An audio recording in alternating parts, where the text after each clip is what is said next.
Here's something that might surprise you.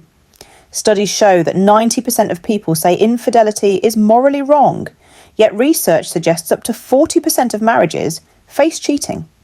Today we're exploring why this disconnect exists and what it tells us about human nature. Those numbers are staggering. It really makes you wonder what's happening in that gap between our moral beliefs and our actions. Well, what fascinates me is how brain chemistry plays such a crucial role. Recent neuroscience research shows that during infidelity, the brain releases a cocktail of dopamine and norepinephrine that can actually override our logical decision-making processes. Hold on. Are you suggesting we're just at the mercy of our brain chemistry? Because that feels like a dangerous oversimplification. Oh no, not at all. But understanding the biology helps explain why even people with strong moral convictions might find themselves struggling. It's like having an ancient operating system running in the background of our modern minds. That's really interesting. Could you break down how these different factors work together? Because I'm seeing connections to patterns I've observed in relationships around me. So, here's what's fascinating. Evolutionary psychologists have found that our brains are still wired with primitive instincts that prioritize novelty and variety. In fact, studies show that exposure to new potential partners can trigger a 300% increase in dopamine levels compared to familiar interactions. That's both fascinating and concerning. You're essentially saying we're fighting against millions of years of evolutionary programming. Exactly, but here's where it gets even more complex. Research from the Gottman Institute shows that psychological wounds, particularly from childhood, can increase the likelihood of infidelity by up to 45%.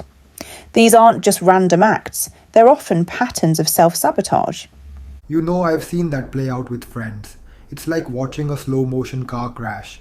They have everything going for them, and then they systematically destroy it all. And now add modern technology to the mix. A recent study found that social media involvement in infidelity has increased by 200% in the last decade. Every potential connection is just a swipe or click away.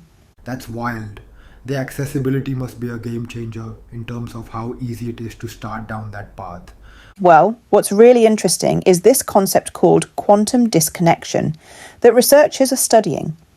They've found that people who regularly multitask with digital devices show a 37% decrease in empathy and emotional connection with their partners. So you're saying our constant partial attention is actually eroding our ability to maintain deep connections? Precisely. And here's a shocking statistic. Couples who spend more than 2 hours per day on social media are 23% more likely to experience relationship problems. Each moment of disconnection creates tiny fractures in the relationship. Those tiny fractures really add up over time, don't they? Like water slowly eroding a rock. Absolutely, and that's where consciousness comes in. Studies show that couples who practice mindfulness and intentional presence have a 70% lower rate of infidelity. It's about choosing awareness over impulse. Well, that gives me hope, because it suggests we're not just slaves to our biology or technology. Right. And recent research in neuroplasticity shows that we can actually rewire our brains through conscious choice. Couples who engage in regular deep conversations and shared activities show increased activity in the brain's bonding centers. That's fascinating.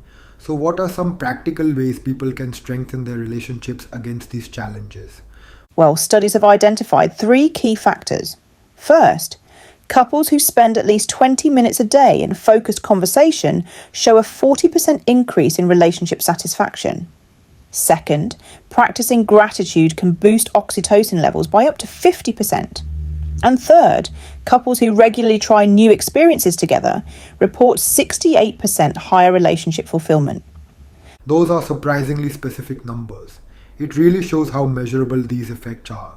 And here's what I find most compelling. Research shows that understanding these patterns doesn't just help prevent infidelity, it can actually help heal from it. Partners who gain insight into the psychological factors behind betrayal are 60% more likely to achieve post-infidelity recovery. That's really powerful. It takes the conversation beyond just, why do people cheat, and turns it into something much more meaningful. Exactly. Because at the end of the day, the research shows that conscious attention is the most powerful force in relationships. Couples who maintain what scientists call active constructive responding, really engaging with each other's experiences, show an 85% higher relationship success rate. So it's not just about avoiding negative behaviors, but actively building positive ones. Precisely. And that's where the quantum physics analogy becomes really interesting. Just as observing particles changes their behaviour, paying conscious attention to our relationships actually transforms them. Studies show that couples who practice intentional appreciation see measurable changes in their relationship dynamics within just 30 days. That's really encouraging. It suggests we have more control over our relationship outcomes than we might think. And that might be the most important takeaway from all this research.